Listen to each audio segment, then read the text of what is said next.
Estivemos aqui para uma conversa com as comunidades atingidas, uma conversa específica aqui em Barra do Sabino, atendendo uma solicitação feita quase que em cima das eleições.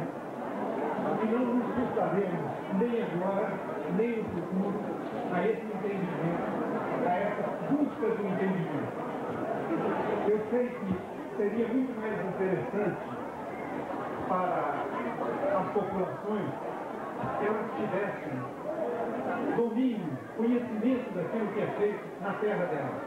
E elas poderiam, então, desenvolver com muito mais facilidade, com muito mais potencialidade as suas riquezas, as suas virtudes em prol da própria. Quero deixar bem claro, a nossa terra produz banana, produz mandioca, produz milho, produz manga, produz mamão, produz tudo isso que vocês estão vendo aqui. E a nossa terra não é terra que gasta uma da não.